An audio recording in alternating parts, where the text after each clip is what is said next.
humanity's place in space. Starbase, pretty easily one of the most inspiring, exciting, unique places to live and work on the planet. As usual, shameless plug, we're always hiring. Come help us build the gateway to Mars. Visit SpaceX.com/careers. You can see all of our openings. And this is my first time in Starbase, and Dan, the Star Factory is a manufacturing engineer's dream. To be able to build a factory like this at such a large scale with such a large scale vehicle is so wild to me. And though I'm just visiting, Chris is hanging out right where I call home base. So let's check back in with Chris in Hawthorne. Thanks, Jesse. Yeah, everything here in Hawthorne is looking good. The crowd is gathered, really excited to watch the hard work of all of their colleagues come to fruition here for Starship on its 9th flight test. Not tracking any issues. We are excited to watch Starship do its thing today, make it halfway around the world, and test a lot of those critical in-space maneuvers and operations that will be vital for the program's continued operation. So Dan and Jesse, we can't wait for liftoff. Let's have a good flight today.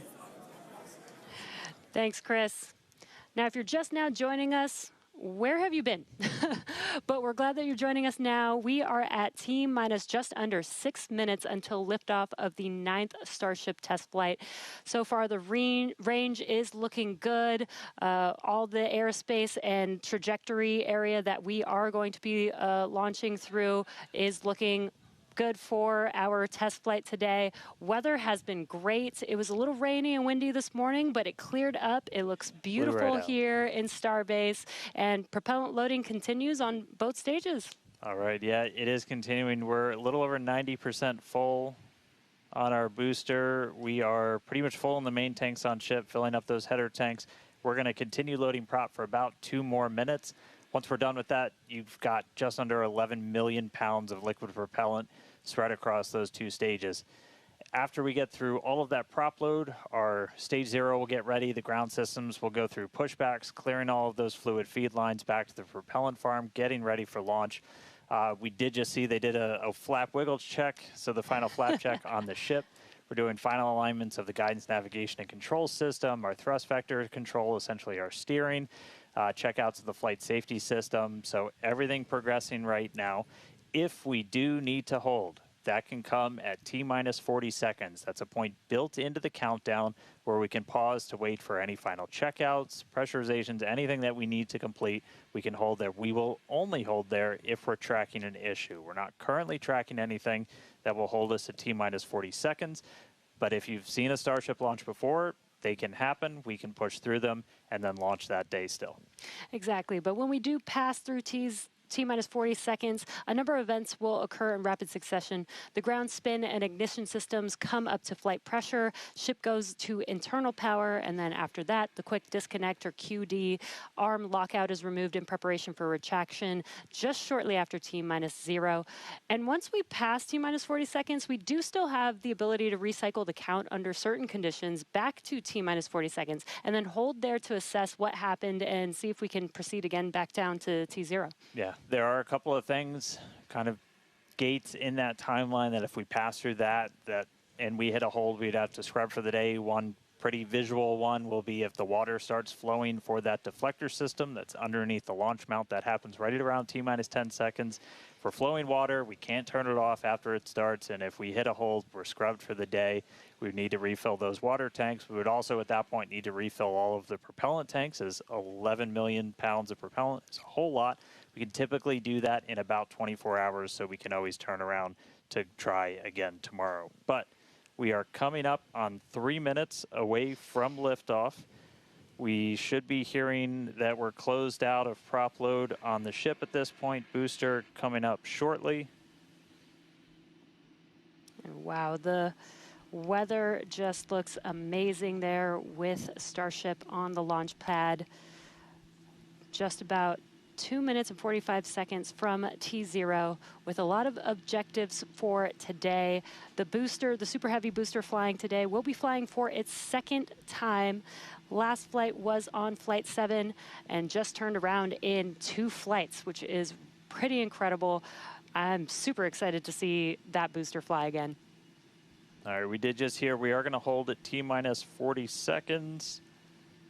So we'll pass along some more information once we hear that reason. But again, that's not the end of the day. We can hold at T-minus 40 seconds for quite a few minutes. We eventually have to start looking at our temperature of all of our propellant on board. That's usually what drives us to, if we've held too long, we have to stand down for the day.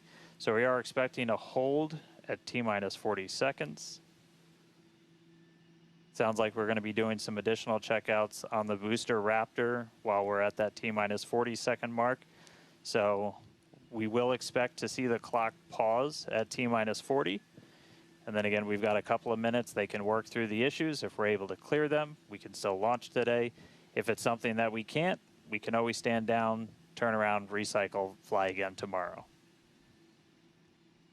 Again, that's really important. This is what terminal count is exactly for, is to be checking the vehicle, monitoring the vehicle systems as it makes its way down to T0.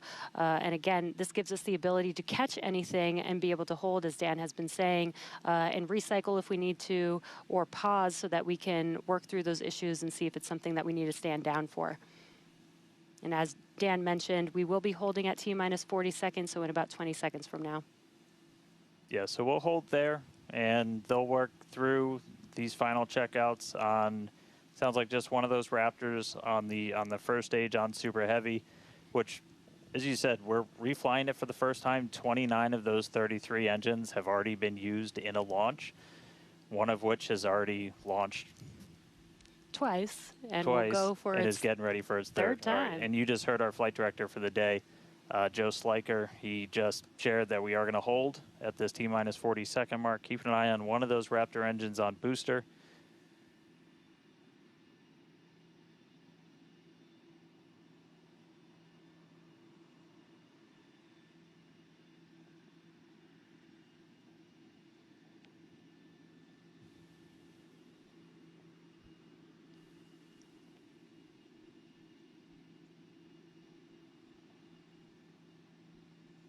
And if you're just now jumping in, we are holding still at T-minus 40 seconds.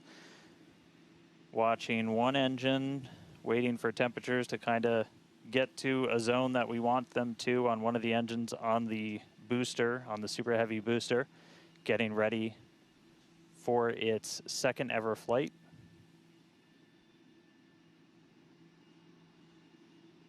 We'll just continue to hold. Again, we can hang out here for several minutes. We held for a while on the first attempt last time and then cleared it, and then we triggered a different issue on the ground side. But again, this is exactly what it's for. This gives us the best chances at success. And the clock is rolling. There we go. All right. T-minus 30. Let's listen in. Watch that first flight proven Super Heavy. Get ready to take off from Starbase.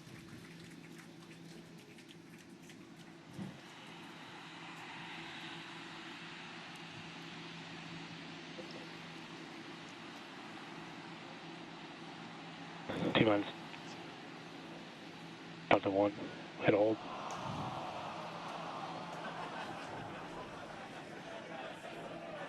We did have a hold.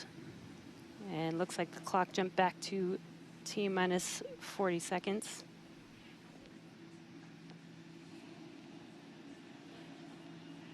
All right, so yep, we jumped out.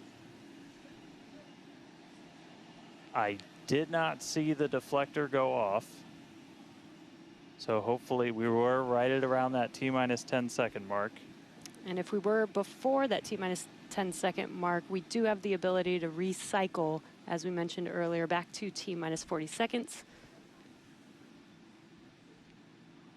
So it looked like this time it was a ground side issue. We're taking a look at this real quick. So again, we're back at T-minus 40. We're gonna hold for a little bit.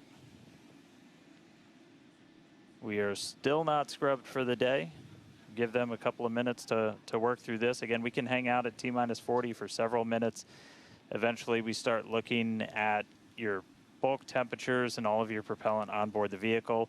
We're not actively replenishing the propellant on board Super Heavy and Starship And so you don't have essentially forever to hang out before things start to warm up. And you do want to make sure your temperature's in a really stable range for a healthy startup on Raptor engines. So they're going to work through this issue. We can continue to hold here for a couple of minutes. What's launch without a little extra added excitement?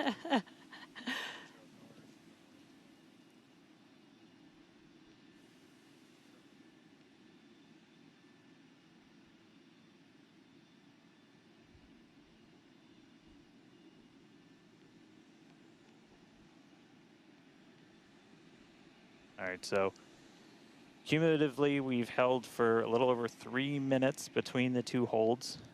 Again, this is a ground side issue on our tower. The techs are looking through the data right now to see if it's something that we can either work through or if it would cause us to have to stand down. So we're continuing to hang out with them, holding at T-minus 40.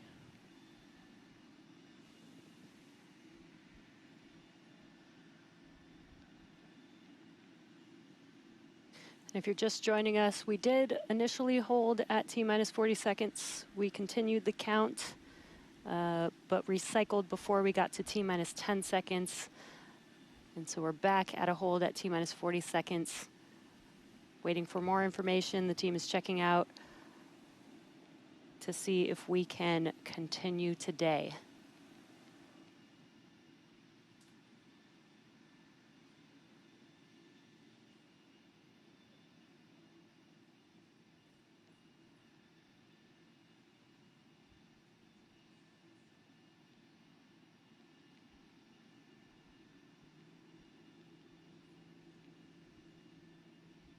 And we're continuing to hold here at T-minus 40 seconds. We've been holding for just about 5 minutes now as the teams evaluate if we can continue to T0 for Flight 9.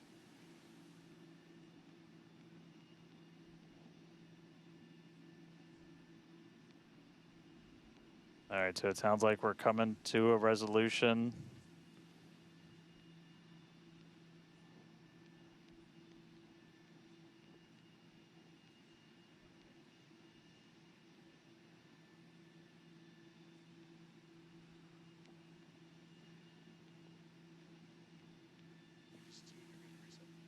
All right, so we are getting to a resolution. We're going to reset everything.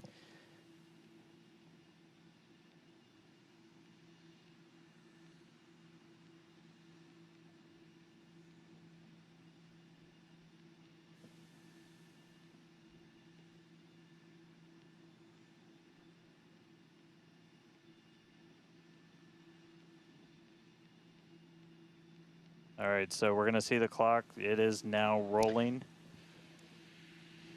Here we go. We saw an issue with that quick disconnect to the ship. There is a chance that automation will kick us out again if we encounter the same issue. But for now, the clock is rolling. We'll see if we pass around that T-minus 10 second mark.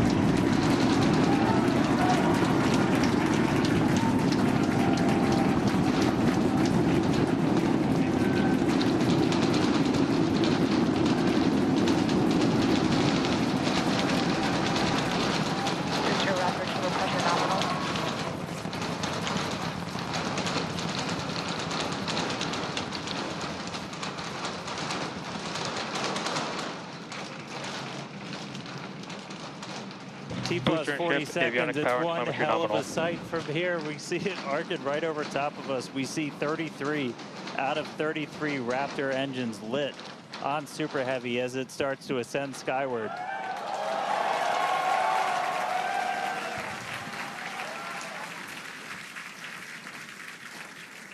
Coming up on maximum aerodynamic pressure, then only about a minute and a half until we get into hot staging. Wow, Dan, that was incredible. We could feel the building shaking here, feel the vehicle's power. Now we're just about a minute away from shutting down those engines on the booster. Again, this booster is flying for its second time today. All right, so hot staging coming up a little under a minute. We're going to see all but the 3 center engines turn off on the booster. So our version of MECO, most engines cut off. And then just a few seconds later, hoping to see 6 engines ignite on ship to push it away.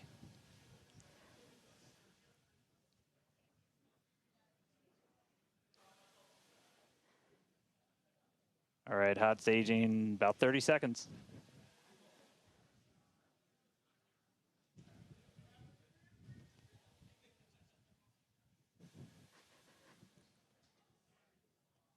And definitely keep an eye on which way the booster flips. First ever directional flip we're going for today. Should flip straight up.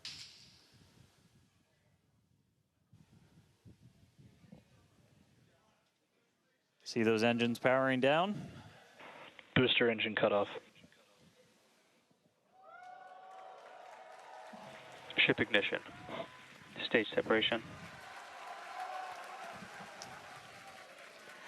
Incredible flip by Super Heavy booster, and you can see those 6 engines, those 3 engines on the ship ignited. 6 healthy Raptors running on ship, on its way to space. Peek that engine view. Booster doing the boost back. Chris, how's it looking over there in Hawthorne, man? It is looking... Chamber pressure is nominal. It is looking absolutely incredible here in Hawthorne. As we said, 6 healthy engines on ship. We've got 13 out of 13 engines on the booster. Now down to those 3, which is what we expect in the final moments of the boost back burn. Now, as a reminder, we are not recovering the Super Heavy booster today. We are instead going to do booster some... boost back, shutdown. And there we had a good shutdown of the boost back burn. Next up will be the jettison of that hot stage Ship ring. avionics, power and telemetry nominal. Great call out there that everything looking nominal aboard the Super Heavy vehicle, which is returning to Earth, and we're going to be doing some experiments with it, including a higher angle of attack re-entry, as well as some engine tests as it gets closer to the Gulf. We are, again, because of these tests not recovering it, we are sending it to the Gulf on purpose to do those tests. But again, you see the booster on the left-hand side of your screen. You see ship with 6 healthy engines continuing its ascent to its planned suborbital trajectory. Everything going very well so far for Starship's 9th flight. Now 4 minutes, 15 seconds in. Great views from inside of the aft engine area of ship there, looking at those 3 sea level and 3 Raptor engines on the right-hand side of your screen. The booster doing its LOX dump, that liquid oxygen dump. So because we don't need some of that liquid oxygen propellant in its tanks, we vent that propellant out to lessen the booster's mass as it comes in for its landing. Just absolutely gorgeous views watching these 2 vehicles do their respective things in the skies over Texas here today. And Dan, we're approaching the 5-minute mark into the flight. Super Heavy is descending rapidly. What can we expect here in the next few minutes as it does its atmospheric tests? Yeah, now as we had talked about, Super Heavy might not have a very smooth ride down. We're going to be putting it through this higher angle of attack. So we're kind of pitching it up a tiny bit, increasing drag. We've done this in wind tunnels. We've done this in computer modeling. It shows that sometimes the control isn't great, but only one way to really prove it out, and that's to get real-world data. So here comes Super Heavy. It should be igniting for its landing burn in just about 40 seconds from now. And we are going to relight 13 engines, then bring that down to 3 engines. As we talked about earlier, we will be intentionally shutting down. We will be shutting down one of those 3 center engines intentionally to push the limits of the Super Heavy booster. Ship Raptor, chamber pressures nominal. And continuing to see 6 healthy engines on the ship, 3 sea level and 3 vacuum engines still ignited as the Super Heavy booster is making its way back down to Earth. We can see those grid fins doing some heavy work. Booster landing startup. Ignited for our landing burn.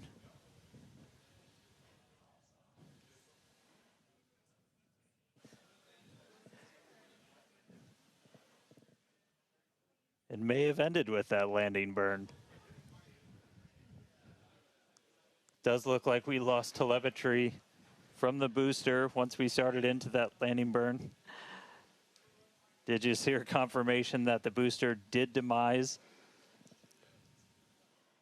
So the booster's flight ending before it was able to get through landing burn, but again, we are not bringing that back. We were expecting it to make a hard splashdown in the Gulf.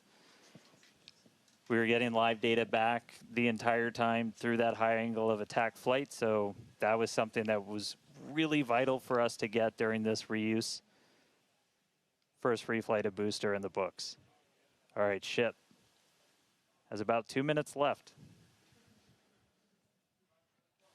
Yeah, in about 2 minutes, we expect all 6 Raptor engines to shut down. That will be SECO, basically second engine or second stage engine shut off. And these are some incredible views, Dan, from the aft end of the ship, watching as the engines stay ignited with the Earth in the background. As always, the Starship avionics team, the techs. I think we just heard the booster. But all right, we got about a minute left into this burn. All eyes definitely on ship as we get through the final stages into its ascent. We're expecting it to start to cut those engines off in about 45 seconds.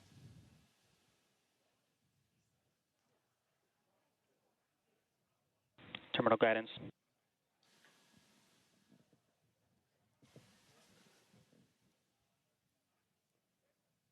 All right, just about 30 seconds to go. We're in terminal guidance in the final stages of this ascent burn. We did see shutdown of the Raptor engines. We do stagger these, so we do the Raptors first. Those 3 have shut down successfully. Sea level's still running. Ship engine cut off.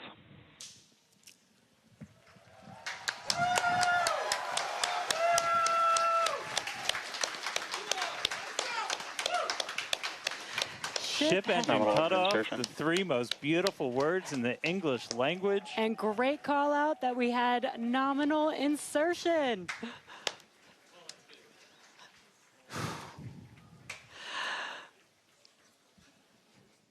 An incredible flight test so far today. We reflew a Super Heavy booster for the very first time in 9 test flights. Ship is in its orbital trajectory. Again, it's going to remain suborbital for its mission today. But it ignited Ship FPS is saved. It ignited all 6 of its engines and made it all the way through SECO just now.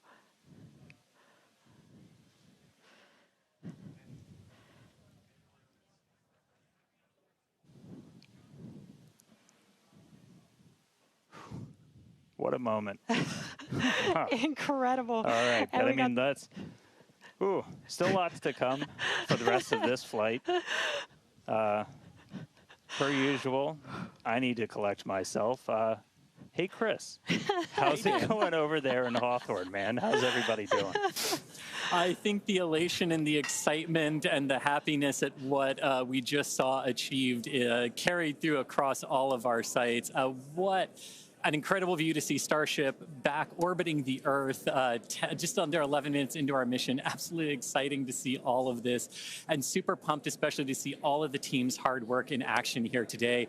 As guaranteed, it has been an exciting evening so far for Starship's 9th test flight. We lifted off a little bit after 6:30 p.m. after a couple of holds that were triggered at the T-minus 40-second mark, but we were able to clear those, one on the Raptor, one on the tower, and we were able to lift off successfully from Starbase. 33 out of 33 Raptor engines lit on the Super Heavy, all 6 engines lit on ship, bringing it to its planned suborbital trajectory around Earth. But as Dan said, we've got a lot still coming up in our flight sequence. So coming up at about T plus 18 minutes, 26 seconds, we'll have the first deployment of simulated Starlink satellites planned from Starship. That will be followed at about T plus 37 minutes and 49 seconds by the relight of a single Raptor sea level engine in space. This is going to help us gather data on our ability to do a deorbit burn for future Starship missions that will go orbital. And then, of course, one of the biggest tests yet to come is the new heat shield modifications to Starship. And that'll start with re-entry into Earth's atmosphere at about the T plus 45 minute mark, which should take about 16, 18 minutes to complete. And now today's reentry is going to test that heat shield like we said, specifically how Starship will hold up to 100 missing heat shield tiles on its thermal protection system. Now, we purposely took those 100 tiles off over very critical areas of the vehicle to be able to safely test on a flight like this suborbital trajectory into the Indian Ocean what might happen on an operational flight in those areas if we were to lose the primary heat shield tile over Starship. So very critical test coming up. And then after that, we'll have the final descent where we will again be pushing Starship to its limits. We definitely pushed the booster to its limits today to gather data, and we're going to be doing the exact same thing on that ship, seeing how the ship handles various flight conditions that we will need it to fly in as we look to one day soon bring ships back to Starbase for catch and reuse. Now, while there are payload simulators on Starship for deployment today, as we will see in a few minutes, the primary data and the primary payload for today is the data. And today, just like with Starship's previous test flights, that data is coming to us courtesy of our Starlink network. In fact, it is from Starlink that you are seeing these wonderful views of ship in space right now. So, and I can't wait to see Starlink really provide those epic views and that data transmission during reentry, which is very, very critical to getting that data during reentry. So, Dan and Jesse, it's been an exciting day so far. There's more to come. As we get ready for Starship's first ever payload deploy, what can we expect next here in the next few minutes? Thanks, Chris. Just going to reiterate, thank you to the Starlink team for these incredible views today. In a few minutes, Starship will deploy 8 Starlink simulators, similar in size to our next generation Starlink satellites. The Starlink simulators will be on the same suborbital trajectory as Starship, meaning they will passively re-enter the atmosphere, just like Starship. With tests like these, we can see how Starship's payload deploy systems work in flight while ensuring that the simulator satellites pose no safety risk to people on Earth or for other satellites in orbit. Now, this also ensures that any parts of these simulator Starlink satellites that do survive reentry splash down harmlessly in the middle of the Indian Ocean. And then before we get there, though, we're going to have to open up that payload deploy door. So we've only ever done that one time before. Pretty sure it was Flight 3. Someone on the internet, please check me. But that was the only time we ever opened it. And we've had Starlink simulators on the last 2 flights, but we haven't gotten to this moment yet where we're able to open up the payload door and start deploying these. It's going to be pretty cool. We've got them stacked inside of the Starship payload bay, and we'll have potentially a couple of views. You saw one camera pop up. Oh, there we go. Look inside of the payload bay of Starship. You can see them stacked down in the middle of your view. There's kind of 4 on either side, so they're sandwiched on top of each other, a stack of 4 right behind each other. And then we're going to pop the door open. It's on the right side of your screen, so we'll see that open up and then start firing those Starlink simulators out into space. We are expecting the payload door to open in a little over a minute from now. And then once that payload door is open, about a couple minutes later is when we will start dispensing those Starlink similars. That's What a a view great right view. at the bottom of the stack. So should be able to see them kind of firing out from right there. So really cool. And eventually these are going to carry dozens of the next generation of Starlink satellite into space, and those are going to enable some truly insane things in terms of speeds from space and what we're able to do. Starlink's been really great for Starship, obviously. Getting live video back is really cool, but just the amount of high-speed telemetry, everything we're able to get back is insane. And for a development program, that's kind of everything. We're in excess of 130 or 160. My numbers are fuzzy right now, just like my brain is. But well in excess of 100 megabits per second of downlink, and a lot of that gets eaten up by video. We've got dozens of cameras across Starship. We added several more for this flight. You saw a couple of those as we have essentially 360 degrees. Oop. Open the pod bay door, Hal.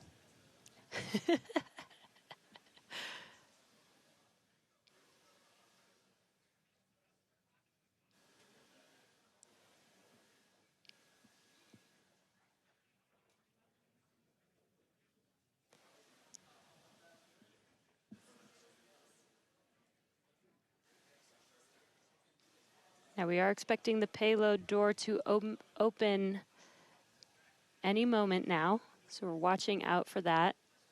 Again, you're looking at the inside of Starship as it's suborbital.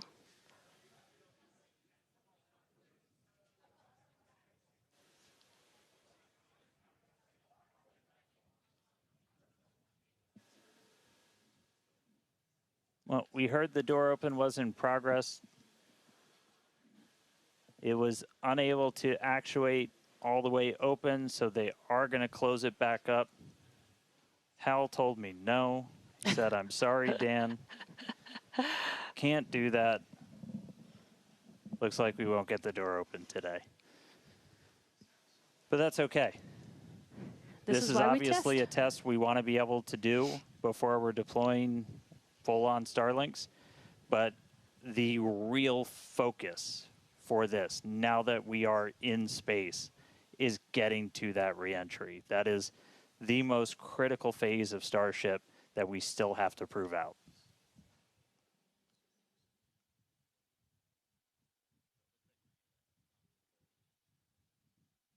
All right, well, so it does look like we're not going to be able to deploy Starlinks today, but we should have pretty frequent views from Starship. They might cut in and out every once in a while, but should be pretty regular. We are in darkness right now, so might be a lot of black, but the cool part is when we get to reentry, it's going to be daytime. Yes, and we did that on purpose so that we can get some live daytime views as ship is returning back to Earth. All right, so we are going to take a break. Enjoy these views as we get them. Enjoy the tunes. We'll be back in a couple of minutes when we get ready to relight one of those Raptor engines on orbit. See you soon.